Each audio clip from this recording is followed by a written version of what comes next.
What up? This is Finance, Fitness, and Folk, a channel where we discuss finance, a little bit of fitness, and talk about some folk. So on today's episode, I'm going to discuss how knowing your money language will build you wealth. So admin notes, thanks again to all the subscribers that subscribe to the channel. I endeavor to keep pushing these videos out to give you leverage to better yourselves. So let's get into it. So, what is your money language? Well, I know some folks on this channel that's watching this video right now, they have heard about the book called The Love Language, right?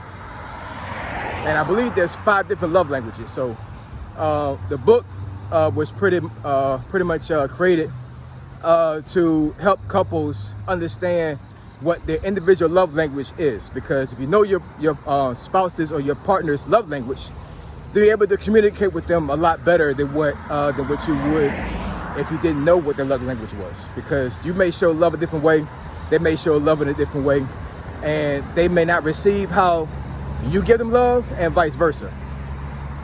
So that's the premise of that book. So in saying that, there is considered a money language when it comes to money, right? So I'm speaking to singles and people that are married, people that have partners, all those things, because not only do you need to know your love language if you're single, you absolutely surely need to know it if you're married or if you have a partner. Because what is the number one reason why folks get divorced? Money. And that's probably one of the reasons why roughly 80% of divorces are initiated by women, right? I heard that statistic one time before, a couple months ago, so don't quote me on it. But, and that statistic may not be true right now, but I'm pretty sure the number hasn't changed that much if it hasn't, because women, for the most part, need financial security. Us men know that, right? And if you're a man and you don't know that, you definitely need to understand that and know that, your relationship with your woman is going to be hindered exponentially if you're not financially stable, right? But that's not the premise of this video. The premise of this video is to go over what are the money languages and how you can use that as leverage to better yourselves and your relationships. So from our research, there's 4 of them. Now, you may be a combination of these 4, and quite possibly you may not be neither one of these. I don't see how you could not be. But once I name them off, if you feel like you're neither one of these 4, then drop a comment in the comment section and let me know what you believe your money language is, right? So the 4 money languages are the spender, the saver, the investor, and the giver.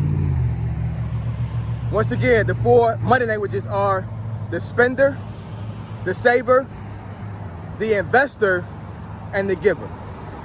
Now, if you want, you can pause the video right now, rewind back, listen to it again, and then really ponder on that. You know what I'm saying? What money language do you feel like you are? Or which money language you think that you speak, right? And then you can move forward with the video, and then we'll of course, I'm going to go over these money languages, how they pertain to you, and what you can do to, like I said, use this knowledge as leverage to better yourself and to better your relationships when it comes to money. I'm telling you right now, y'all, money will mess you up when it comes to relationships, when it comes to your financial independence, all of that. So you have to be able to understand what your money language is, right? So let's go over the spender, right? So all of these are self-explanatory, right? So the spender, of course, you are a person that loves to spend money, right? So let me get an example on that one. Try to help some folks out here, right? So let's say that you're married, husband and wife, right? And the husband is the spender, and the wife has another money language. I'm not gonna. That's immaterial. I'm just talking about the husband that's the spender, right? That wife cannot tell their husband not to spend. Now, I'm not saying that in a conventional sense or whatever. What I mean by that is that I'm not trying to say that the wife can't tell her husband, hey, don't spend the mortgage money, don't spend the electric bill money, you know what I'm saying? You definitely need to say that, you know what I'm saying? If your husband has a problem with spending that much where they're actually blowing money that goes to essential bills, that's an issue. That's a problem. You need to speak up on that. What I'm saying is that if this person is responsible, but they spend all their money, right, their personal money, meaning that, they may be a shoe connoisseur, right? I'm a shoe connoisseur myself, you know what I'm saying? I love sneakers. I'm a sneakerhead, certified, you know what I'm saying? Like, I love buying sneakers. I love selling sneakers. So this person, on average, let's say he drops like $500 a month, if not more, on sneakers. And the wife is like, my goodness, like, what are you doing? You know what I'm saying? Like, this money you're spending, even though all bills are paid, you could use this money for something else, right? But their money language is to spend money. You know what I'm saying? That is ingrained in them. That's probably part of their core values, core beliefs. And it's going to be very difficult for them to break out of that, right? So one of the ways you can navigate that is if your spouse is a spender, if your husband's a spender, you can tell them, hey, look, I understand you like spending money, but how about you figure out all the deals you can get? You know what I'm saying? Because I want to go on this vacation and the money you're spending right now could be put to something else. You know what I'm saying? So I'm not going to tell you not to spend your money, but I want you to try to find deals, find things on sale. You know what I'm saying? So you're not blowing your money to a certain degree where like you're not maximizing your spending potential. I'm telling you right now, that's going to go over way better than for you to tell your husband straight up, I don't want you to spend. No more money, is done. And like I said, this is only a scenario if the person is responsible and they got all bills paid for, you feel comfortable, you're financially secure, and your husband is doing everything that he's supposed to be doing to take care of yourself, take care of himself, take care of you and the family. He just loves to spend money. You know what I'm saying? So that's one of the examples of one of the scenarios I would give when it comes to the person that's being a spender, right? Next one is a saver, right? Self-explanatory, right? You love to save money. You don't like to spend money. You love to save money. The total opposite of spending. Let me say this when it comes to spenders. You got some folks that, and I hate to use this word, you know what I'm saying, but I heard this before.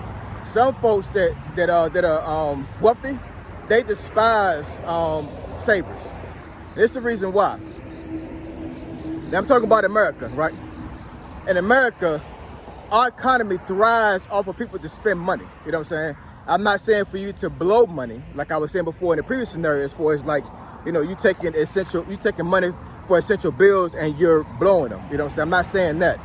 I'm saying that the economy as a whole for America, it runs off of money circulating in the economy. You know what I'm saying?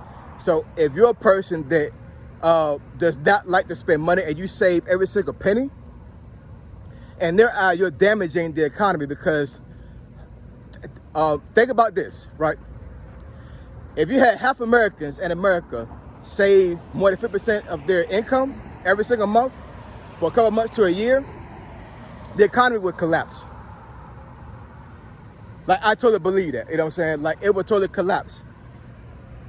America is built on capitalism, you know what I'm saying? So you have to spend money to keep this economy going. This is the reason why stimulus checks came out in 2020. You might not have known that. That's the reason why they called it a stimulus check, because they pushed this money out to stimulate the economy. You know what I'm saying? Because it was a lockdown during the pandemic, right, in 2020, and folks could not go out and spend money. You know what I'm saying? That's the reason why online spending blew up. That's the reason why once things opened up, folks was going crazy with this money. You know what I'm saying? And on the shoe side of the house, these folks were making hundreds of thousands of dollars a month on selling shoes online because nobody could go out and spend money. You know what I'm saying? But the government understood that if this went on too long, the economy would collapse. So that's the reason why they pushed out stimulus money. You know what I'm saying? And also, of course, a lot of folks lost their job because things were shut down. You know what I'm saying? So they understood that they needed to have supplemental income, meaning those stimulus checks, to make sure that they got by, right? But all in all, you know what I'm saying, the government understood that people that saved money during that pandemic was not going to help the economy, it was going to break the economy. But anyways, savers, you know what I'm saying? So one thing I would say about savers is that if you have a spouse, you have a partner, or yourself, right, you're a saver, I would say that instead of saving all your money like you like doing, at the very least, save for yourself first, right? You know what I'm saying? And then find some kind of way to use the money to help you build your income. You know what I'm saying? Because when you save, it's sitting in the bank or it's sitting under a mattress, is not building interest, it's not building money. You know what I'm saying? You have to look at it that way. If you're saving money, it's collecting dust. You know what I'm saying? I understand that, you know, having hard cash sometimes is essential for financial security. But if you save too much, you know what I'm saying, it could be detrimental to your financial growth. You know what I'm saying? You cannot grow your money if you're saving it all the time, if that makes any sense, right? So two others, right? So third one is the investor. The investor is the person that they like to buy assets that gives them a return, you know what I'm saying, a monetary return. So these are folks that like to invest in stocks. They like to invest in the housing market. You know, they like to invest in businesses. You got folks that are able to leverage their money enough to where they're actually able to buy businesses, build them up, and then sell them. You know what I'm saying? So, and this is on the back end as far as like folks that have built themselves up to the point where like they have the money to invest, right? Because you don't want to be a spender and a saver, after you become an investor. That doesn't make any sense. You need to be one of those first to a certain degree. You need to be able to control your spending and be able to save in order to be an investor, right? So what I would say about being an investor is make sure that whatever you invest in gives you a positive outcome, because you have some investors that they take a lot of risk. You know what I'm saying? Now, I understand that most folks that have built themselves very wealthy took a lot of risk when it came to their investing, and it paid off. For some folks, it didn't pay off. You know what I'm saying? There's a person I follow. I said his name before, Ryan Pineda. He said in a video that I saw a while back, he said that he loves to invest. Now I'm paraphrasing here. He loves to invest, but he goes big. You know what I'm saying? He doesn't play it safe when it comes to investing. You know what I'm saying? He's all in when it comes to a lot of his investing. And he said that he has received a big return a lot of times, but there's been some times where he's taken a big loss. You know what I'm saying? But that's just the way he is. You know, that's just his money language. He loves to invest. So that's one thing I would say about investing. You know what I'm saying? If you're an investor, make sure that you don't take a lot of risk when you invest. And the last one is the giver, right? So once again, self-explanatory, right? The giver is the person that loves to give money. My mother-in-law is one of these folks. You know what I'm saying? Like, she's on a fixed income, but I'm telling you, she would give every single penny she had to folks because it makes her feel good to give, right? And that is the story for a lot of givers. You know what I'm saying? They feel some type of euphoria when they give money, because they really take happiness and joy and giving money to people and giving money to things. As far as like giving money to organizations and things of that nature, right? Folks that are in church, like myself, you know what I'm saying? Like, we give all the time. We give money to the church all the time. We got folks in church that give more than half of their paycheck to the church. You know what I'm saying? That could be a good thing and a bad thing, you know what I'm saying? Because at the end of the day, you know what I'm saying, if you're a giver, you need to make sure you don't give to the point where you're giving out money that's essential to your well-being, right? So what I would say to that is that if you are a giver, make sure you give to yourself first. Make sure you give money to your bank account first, right? Before you go out and give to somebody else or give to an organization, right? So once again, those are the four money languages: the spender, the saver, the investor, and the giver. Which one are you?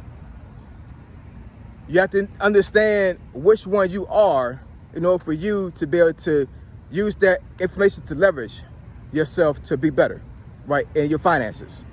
Finding this out as a man is essential. You need to be able to understand that.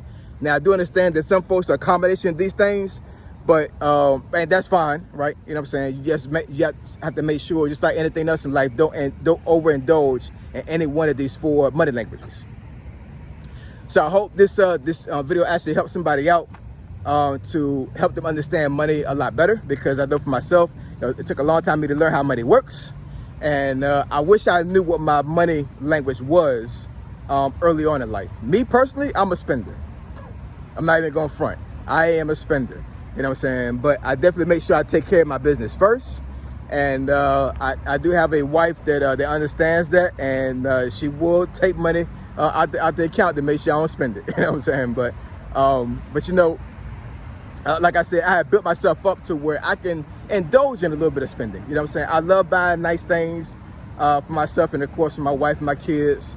You know what I'm saying? I take joy in spending. You know what I'm saying? I take joy in spending money and then giving those things that I spend my money on to my family and, of course, to myself, right? But at the end of the day, I understand that, you know what I'm saying, overspending can be detrimental to myself and to my family. And I don't want that to happen. I don't want that to happen to you guys. So understand the four money languages. Make sure you understand which one are you, and then use that information to better yourself, to build financial independence and financial growth. All right, like, comment, and subscribe. I endeavor to keep pushing the videos out to give you leverage to better yourselves. Finance, Fitness, and Folk. Triple F. I'm gone.